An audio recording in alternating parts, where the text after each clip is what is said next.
Ngayon ang ating pag-aralan or ating tutorial ngayon, bakit nga ba nagkaroon ng failed sa sahod sa YouTube channel mo?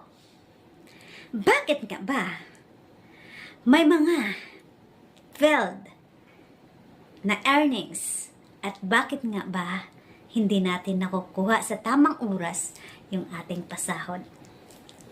Ayan mga guys, ang ating pag-aralan ngayon kung bakit nga ba nagkakaroon talaga ng failed sa ating mga pasahod, sa mga earnings, o sa ating mga pangangailangan sa buhay. Failed. What is failed? Failed siya. Ayan, hindi natin nakuha. Ayan sa ating mga palalabs ngayon. Kung ma-failed po yung ating salary sa YouTube or sa ating channel, ang atin lang pong gagawin ay unang step, baka nagkamali yung ating bank account or PayPal o anumang online payment na ginagamit. So, ang gagawin natin ay klaruhin natin po yun at palitan ng sa tamang proseso. Kung hindi pa rin makukuha at hindi mag-match yung ating mga swift code sa country na ating nalagay, huwag kang mag-alala. Bakit? Ang lahat ng bagay ay may solusyon. Ang lahat ng problema ay may solusyon. Basta may gagawin ka lang. Kung hindi mo yan gagawin, ay wala ka talagang solusyon magagawa kasi hindi ka nga gumalaw. 'Di ba? Magkakasahod ba tayo kay YouTube channel? Makakasahod ba tayo kung hindi tayo gumagalaw?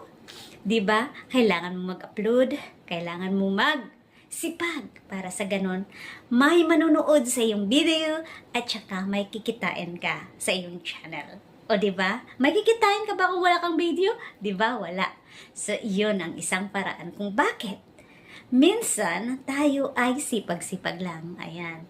Sa ating mga palalab, ganito siya. Kung hindi mo pa nakuha yung sahod mo sa iyong channel, or natagalan na, or natauna na, hindi mo pa rin nakuha yung sahod dahil malaki na at more than $100 kasi ang limit po doon sa ating pasahod kay YT is $100. So, anong gagawin natin? Kung wala kang choice, ito lang po ang isang paraan. Kung hindi man siya magawa sa online banking, ang gagawin natin ay, let's see how? Isang paraan ay mag-fill up po tayo ng ating sasahod ay ipapadala na lang by making chike.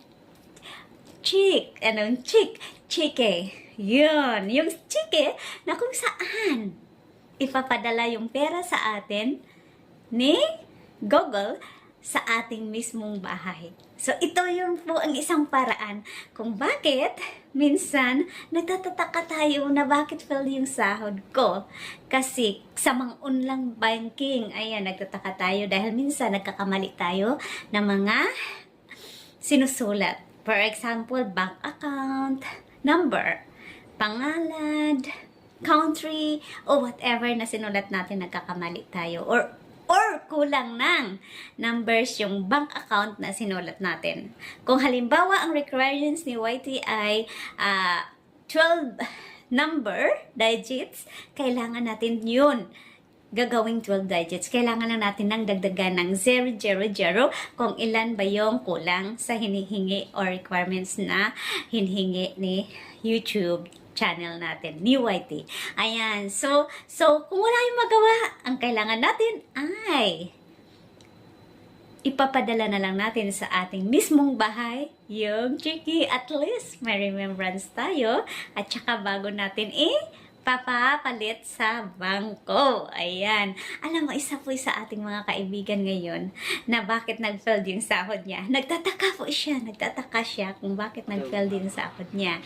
Ito po si Manang MG. Ayan, sabi niya, Ma'am Joy, ba't ang tagal ng sahod ko hindi pa pumasok sa aking account? Ang tagal-tagal, 1 month na. O sabi ko, hindi ko rin alam, palitan mo ng bagong number o ipipal mo na lang.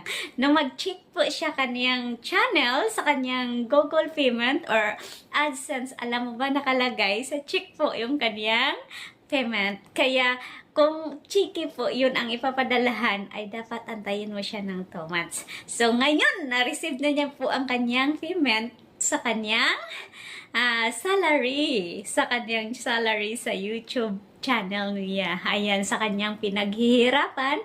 Kaya congratulations naman ng MJ. Dahil sa tagal-tagal naman, nagkakaroon talaga at nahahawakan niya kanyang salary. So, ganun siya mga lala. Kailangan, dapat marunong ka lang or mayroon ka lang idea kung paano mo siya makuha ang iyong pinaghihirapan. Kaya wag kang mag-alala kung na-failed ka man, mayroong solusyon ang lahat-lahat.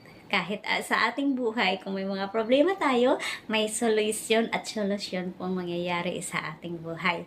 Kaya wag kang mag-alala, lahat ay may paraan. Kaya keep on going and think positive always and support one another, and of course, enjoy lang po natin ang ating channel at ingat-ingatan para sa ganun hindi po tayo mag-dismonetize. So thank you for watching. Ayan lang po ang maaari kong i-share. Isulat sa tamang pangalan. Kung hindi man makuha sa online banking, gagawin mo ay checky na lang ipalagay yung pangalan para maipaabot sa iyo ang iyong sahod. So, salamat and may the Lord God bless you. Thank you for watching. This is Prexy Joy Lozada. Don't forget to subscribe.